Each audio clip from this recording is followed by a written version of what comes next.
Kalispera σας. Good evening, everyone. Bonsoir à tous et à toutes. It's a great pleasure to have you with us today. I'm Zoe Delibesses, a cultural program manager here at the Canadian Institute. It was definitely a difficult day, so I think we are very happy that you could make it to the Institute tonight with the World Cup starting today. So a double thank you.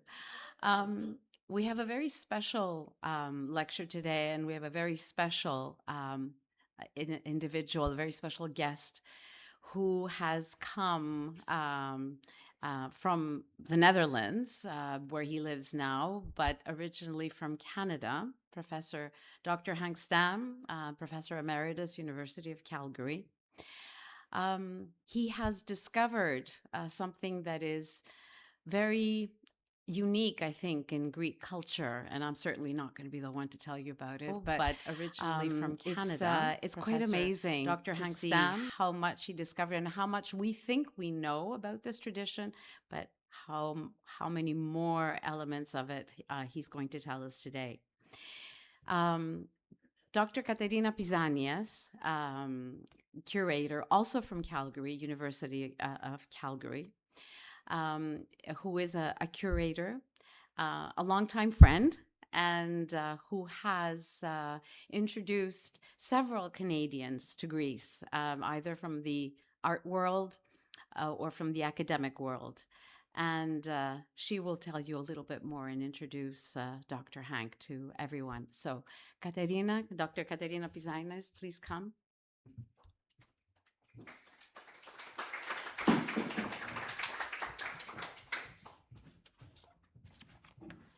Kalispera, good evening, bonsoir. First, I want to congratulate the Canadian Institute in Greece on its success so far, and I want to be like a good Greek and wish them na ta katostήσουν. Building on its achievement to date, the Institute has steadily created opportunities as an academic institution that connect different disciplines and brings art back into the everyday life. As we continue to generate knowledge and culture, we need institutions that foster cross-disciplinarity and support for the arts. Some of you may recall the fall of 2022, when the Institute hosted an exhibition, The Ocean Inside. I was also the curator for that one, and successfully opened connections among science, art, and social activism. That exhibition was also another Dutch artist. That, I don't know how it happened, but hooray for the Dutch. The exhibition Unexpected Encounters, Roadside Shrines in Greece will showcase photographs by Dr. Stam, highlighting a tradition deeply rooted in Greek culture that blends ancient rituals with those of Orthodoxy and involving memorial practices surrounding death. The material and structural changes in roadside shrines highlight the ongoing vitality of this tradition and offer insight into Greek vernacular architecture and folk art, and always, of course, death rituals. And so tonight we're here to celebrate art, whether learned or folk or self-taught, because art becomes a vehicle to connecting people with our histories. And now a few words about Dr. Stam. Henk and I, we have worked many years together, and he's really a professor emeritus of psychology, and listen to all the stuff he has done for the psychology discipline. He taught at the University of Calgary. He taught history of psychology, philosophy of psychology, and clinical psychology courses. His scholarly interests were focused on contemporary theoretical problems in psychology and the historical foundations of 20th century psychology, and has published numerous articles, books, and book chapters. He is the former president of the Society for the History of Psychology and the Society for Theoretical and Philosophical Psychology. In 2015, he was awarded the Joseph Gittler Prize by the American Psychological Foundation for scholarly contributions to the philosophical foundations of psychological knowledge. But Henk, as a hobby, started taking photographs when he received his first camera at age 11 as a new immigrant to London, Ontario, and has been photographing ever since. Having had the chance to take student groups to Greece with me was an opportunity to consider the links between historical and contemporary Greece. He's currently a member of the Photok Ring, and I absolve myself of the other stuff. You can claim the other stuff. Okay, loud so everybody knows. That. So there you have it. Thank you, Katerina.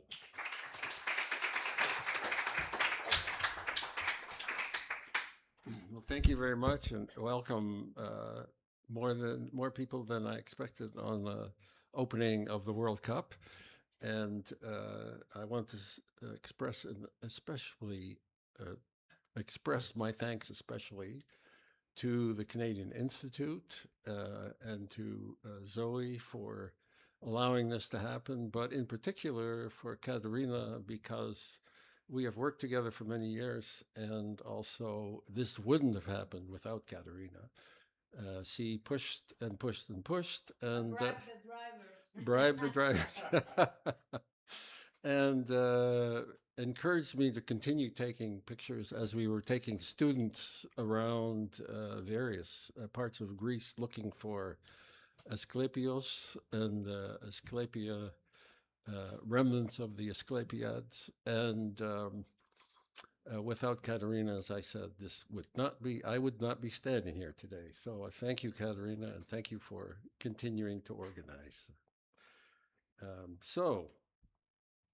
Uh, Welcome to all of you again, and also whoever happens to be online. And I will try to keep this relatively brief, but I'm happy to, no, okay, happy to, of course, take questions afterwards. So, as I said, this all started when we were taking student groups around. This is only two of the many, many group pictures that I have, but you get the idea. These are undergraduates from the University of Calgary, and we were doing a kind of medical history in ancient Greece. That's how, as we were traveling around areas in Greece, I began to notice these kandylakia, and I began to see that they were varied and very numerous, and although I had seen memorials in many other countries, this was certainly something that interested me as a photographer. So, what can we say about memorials, and what kind of distinctions can we draw here? So, first of all, the roadside memorials are private memorials in a public space, so that makes them very unique. You are actually placing something in the public domain that is a private memory to a particular individual or to a particular event, namely you have escaped an accident. That makes the Greek kandylakia unique, because you can also place a memorial if you happen not to have been killed in an accident. And they can also be a sign of a nearby chapel or nearby religious institutions. They're not regulated in any formal sense, at least as far as I could find out.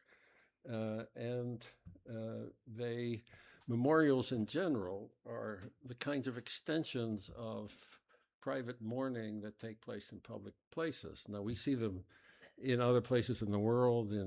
For example, when there are terrorist attacks in the North America or the North Atlantic world, or the most obvious example that people often use is the death of Princess Diana and the sea of flowers that emerged with those. And these are then public expressions of private mourning. The roadside memorials, as I said, occur in many parts of the world.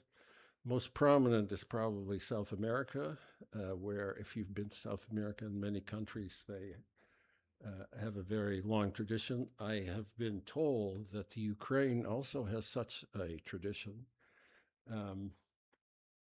but largely the Greek memorials are unique to Greece. There are, in other places in the world, there are clear limits on the kinds of memorials that can be placed. There obviously are often legislated against. So, for example, the city where Katerina and I lived for many years, Calgary in Canada, has now restricted these memorials, and what they have replaced them with is a steel band that you can put around a telephone pole near the place where the accident happened, or a tree, but you're not allowed to place memorials on streets or near places where accidents occurred. Other places limit the size, or they limit the amount of time a memorial can be. Other places, I'm referring to North America generally. And there are safety considerations. That's usually the main reason given.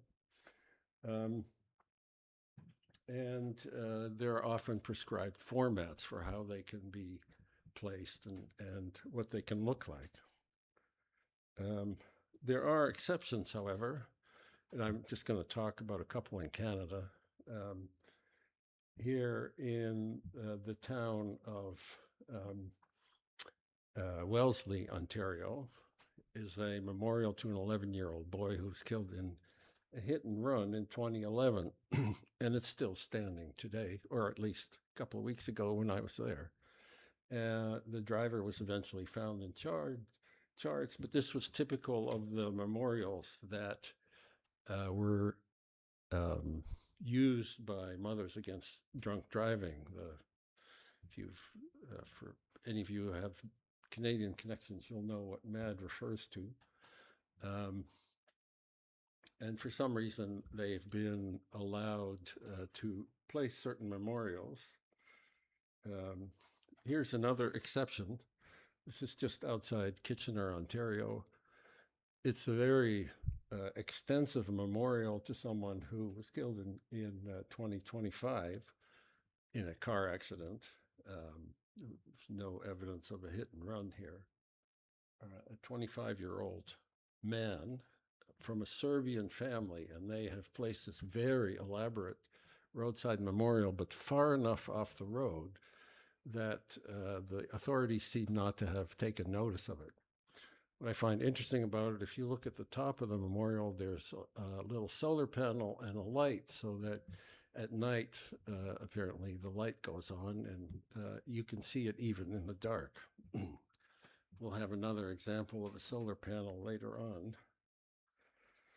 A few years ago, I was in Santiago, and here's a typical, well, it's not typical actually, but here's a very extensive memorial to a woman who was killed on a bicycle at the age of 28 in 2018. And a very large tree trunk here was covered by vast pictures, sayings, references to the life of the person, and fresh flowers. And somebody was obviously, or some persons were obviously taking care of this particular memorial and ensuring that it remained very alive over the years. Here's a final example from the city where I live. I live just outside The Hague at the moment. And here's an example from 2012 of a young boy who was killed in a hit and run, which the boy was a very popular boy in the neighborhood. And it became a national news story, both his death, his funeral, and then his the finding the person who was in fact responsible for the hit and run. And it turned out eventually that person was found and charged and spent time in jail as a consequence. This was an enormously elaborate memorial, but like all such memorials in the Netherlands, eventually they get smaller and then they disappear. And governments encourage the cleaning up eventually of these kinds of memorials.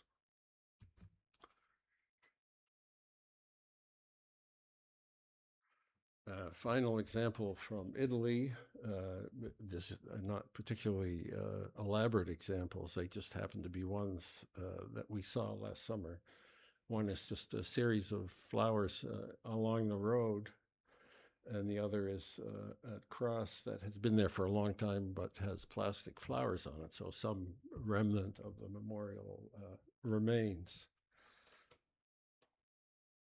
So what happens in Greece? Well, we know that the Greek traditions are unique. They are not just memorials for, as I said, victims for accidents, but they're also memorials for people who have come close to death and have survived.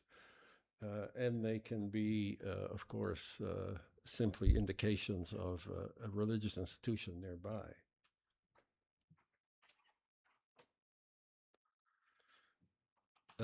Taking pictures of them became a kind of obsession.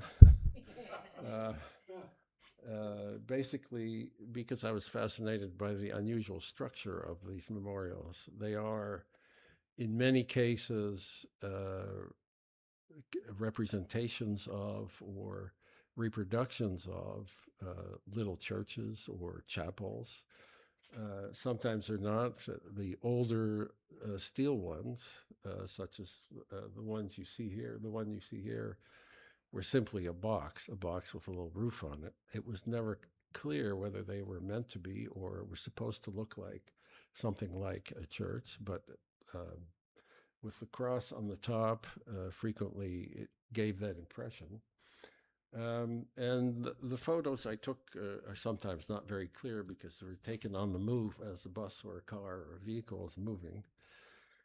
But here they are. One, I promise, the only data I'm going to show you, this is it. And I looked this up on purpose because Greece has always had a reputation in Europe as having some of the worst drivers.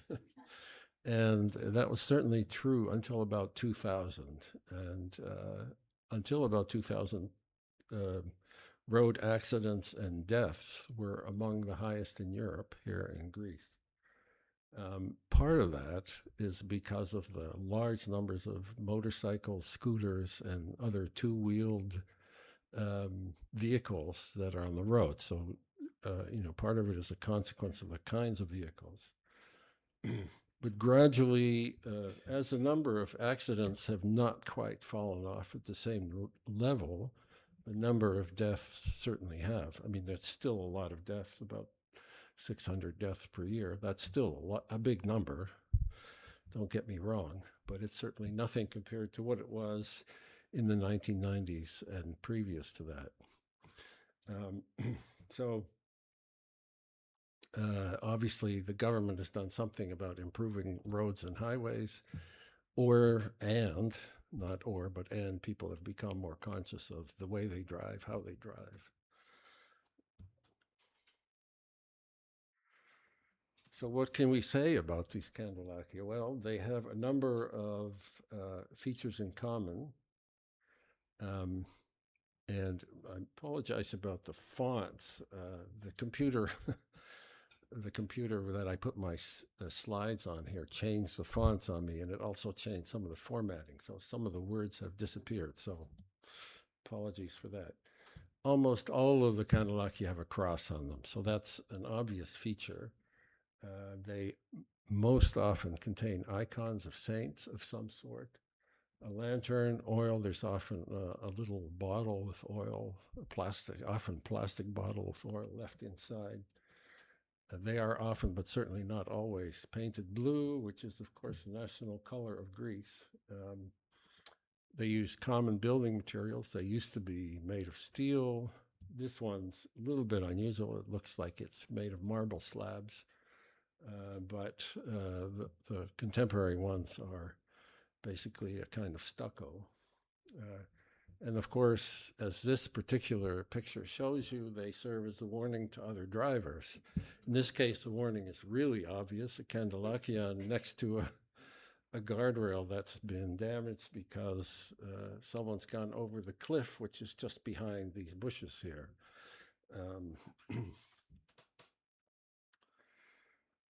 So what can we say? What does the scholarship say about this? Well, very little, actually. There's a little bit of scholarship in the 80s and 90s. People turned their interest to Greek memorial practices. And there was a kind of attempt to describe them in the context of folk religious practices. That is, they are a haven for the soul of the deceased, or they're a place where we can remember the soul of the deceased. And they're also a fort for a saint, according to some. And what they represent, of course, is a kind of a tradition and belief in an afterlife, since they represent and include a number of symbols of the afterlife. The other influences in the scholarship of the traditional classicists from Oxford and Cambridge. Early in the 20th century, already there were attempts to look in Greek folk traditions for remnants of antiquity. That seems to have been a fad at a certain point and has faded, but Lawson in 1910 was a good example of that.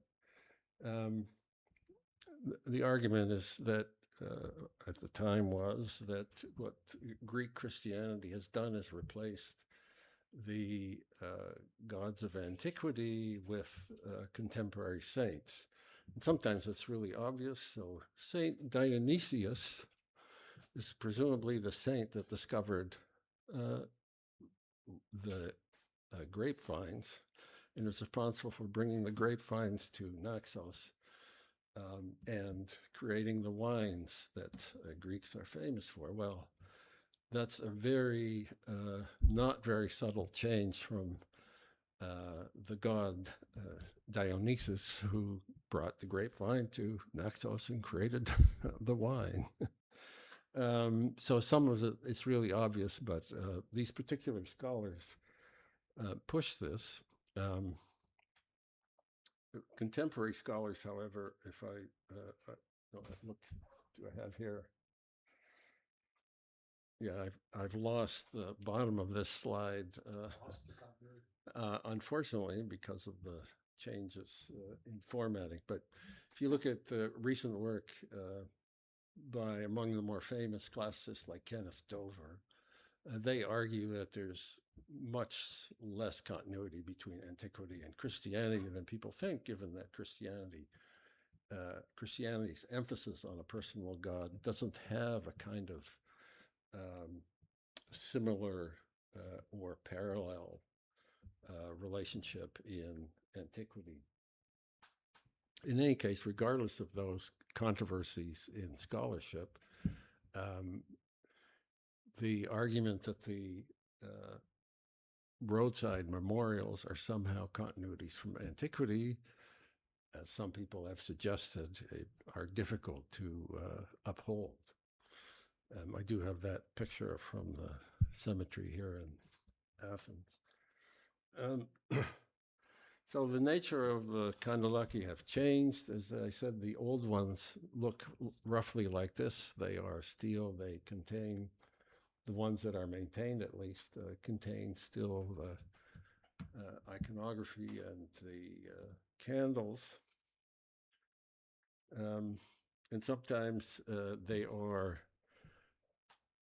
constructed in such a way that they're individualized, such as that one on the right. And you will often see old and new ones together. In other words, it may be that there's an accident that happened in the same place again.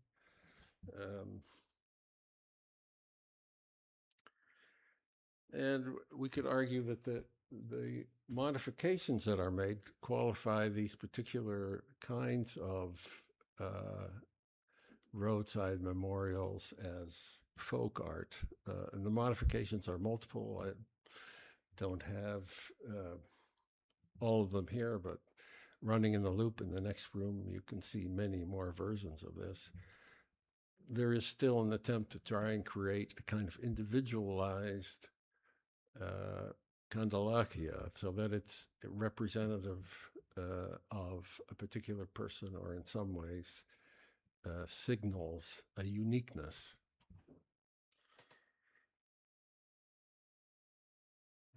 Here's simply more versions. This particular one I like because it's simply a block of concrete. Somebody poured some concrete into a block and spray painted a cross on the side. And stuck as it is between two guardrails, it's a nice indication of look out.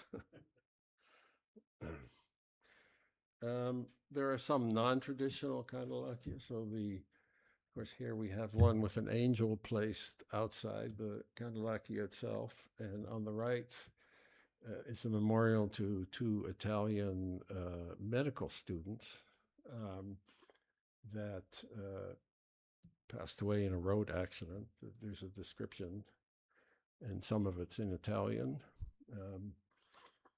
And this one is also relatively unusual. This is just outside of Hania on Crete. This particular memorial is a kind of double memorial. There was a massive accident here. A number of people died in that accident. And an ambulance came, the first ambulance came, and there was another accident with the ambulance, and the two ambulance drivers were killed. One of the ambulance drivers was actually a doctor, a physician. Here it is from the front here. And the Greek is hard to read there, but one of the lines above those pictures is they fell fighting in the line of duty, defending life. So this one's quite remarkable. If you've ever taken the highway to Hania, you can't miss it. It's very big.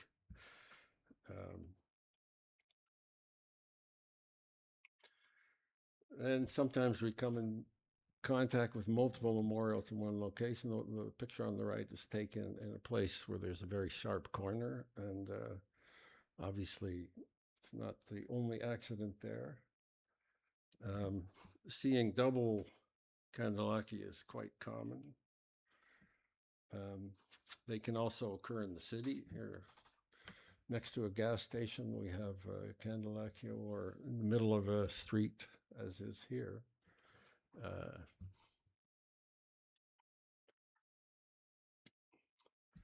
And what we're now witnessing is a kind of mass production of these memorials. That is, they are not always individualized anymore.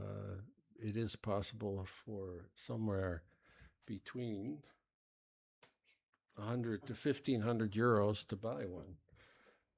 And there are a number of places in Greece where and I'm sure if you've driven around, you'll have seen these, where you can actually just go and buy one.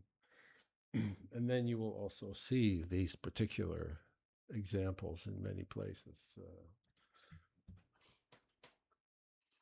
Or there's another grouping of them. And here we have a very modern kandylakia with a solar panel on it, just like the example that I showed you from outside of Kitchener. I expect there will be more of these in the future because it replaces the oil lamp and the need to continually fill the oil lamp, and it's a simple way of keeping a light on.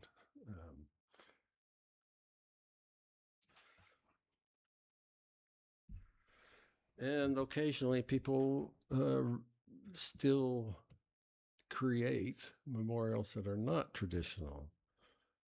Here's one, again, in Hania, inside the city itself.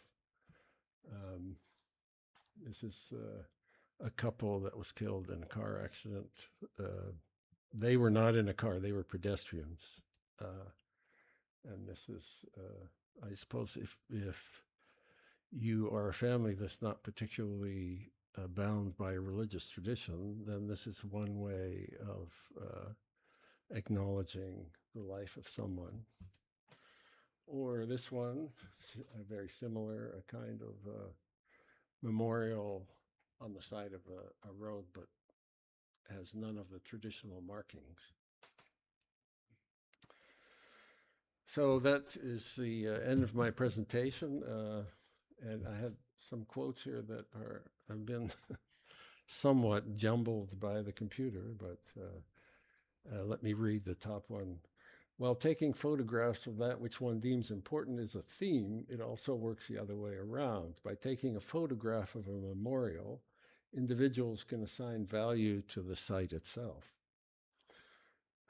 And this quote from Solon says, the end of life, meaning death, one should always see it from in front of one's eyes. That's right. Yes.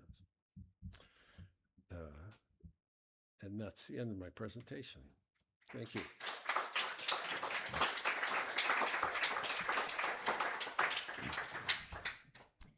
Well, I think everybody agrees. Thank you very, very much for this very interesting presentation. And I think I mean, this is something that we've all seen all along the road, and of course we understand spiritually or what it might have meant for the family that lost someone. But it is very much a part of society, and it continues. It may evolve, it becomes more modern, but it continues. Yes. So it's amazing that, you know, I understand that you were drawn to how it all started, but that you collected all this. We're very grateful for today, and I think we'd like to hear some more. And Katerina, thank you for bringing Professor Stam here, and I think we're very grateful for the presentation, and thank you for everything you've been doing, because you've been doing a lot for the Institute as well, and I need to highlight that. Questions? There must be. No? Okay. Okay. Well, actually, I mean, like I said before, it's something that I mean, we've all seen it, but what made you start thinking of researching this a little bit more? I know that there were some examples, a little bit different perhaps in other countries in Canada and South America, but in Greece, what made you want to really research all of what you saw? Well, yes, it becomes an obsession after a while, but it's first of all, it was a uniqueness, of course. The Greek memorials are unique to anything I've seen anywhere else. And secondly, I was very interested in how it is that a country allows this, where most of Europe and North America doesn't allow this, or allows it in very different ways. How does this simply stay? How does it remain part of Greek culture, Greek society, and it's kind of taken for granted, obviously, because no one seems to pay much attention to them. They come and they sort of appear like mushrooms out of the ground, and so that's what fascinated me about the whole process and the project. Sure. And I mean, it's as you say, that they are left to, I mean, they remain. Nobody takes them down. Yeah. But it's also very moving that families will continue to care for them. Yes. I mean, some Yeah. they were built, they were created, they were forgotten. They're there as a reminder of, you know, to whoever drives by. But many are taken care of, and in some ways in a very meticulous way. That's right. So it's quite impressive that this spiritual part of memory of a loss, that it remains with the individuals, with the family. May I say something? Please. It has a lot to do with the belief a soul that is not prepared dies, and it's very strong in Greece. And most of the time, if they write something, basically they remind you, A, to be nice to the one that left, and B, you might be in this place. And so to me, I think this is the most basic belief, and then the other ones happen later. But I'd like to say that we have a small exhibit in the other room of lovely photos because Hank is an excellent photographer, and we have a loop with more of these. Yeah, it's in But the the, two the, rooms the, next the door. research part of this happened when students asked me, how will the postman put letters in those derelict postal boxes? Coming from rural Alberta, they thought they were from the postman who never rang. So that was the beginning of unfolding this. Lovely, lovely. Indeed. I mean, next. Yes, please. Hang on. After. Thank you very much for your presentation, and thanks very much to the Canadian Archaeological Institute for making it possible. Silly question, as you're an archaeologist, have you ever felt the need to pour the oil and maybe light a candle if it was out? I'm not an archaeologist, I'm a psychologist, but spent most of my life in history. So I had a cross appointment in history department. So, but I remember coming across one that was out in Katerina saying, "Don't touch it." And so I've never been tempted to go into or light an oil lamp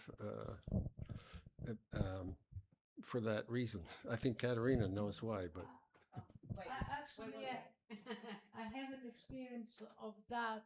We were on Scopulus, at the highest point of Scopulus, and it was one Kadilaki there, and it scared the heck out of me because basically the dead person said, "Traveler, that you come by, do not leave me without any light because blah blah."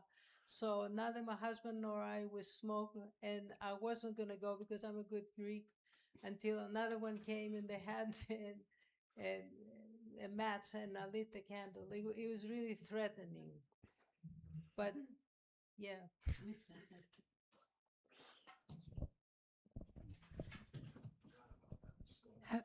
Thank you for your lecture. And I was wondering about whether you looked into other people also interested in that field, because there's obviously a group of locally different kandylakia all over Greece. And there's one person, for instance, that I can remember. A few years ago, he published a book on the kandylakia from Etolo Akanania. It's very interesting because in that case, they are not only built structures, they're not almost never metal structures, and they go really back down in history. So in many cases, it is even lost to whom they were originally set up. mm-hmm.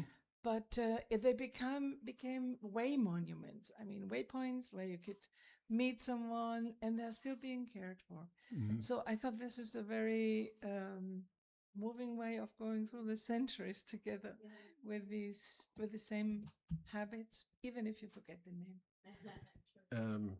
Yeah, can I get the reference from you later? Yes, thank you. Yes.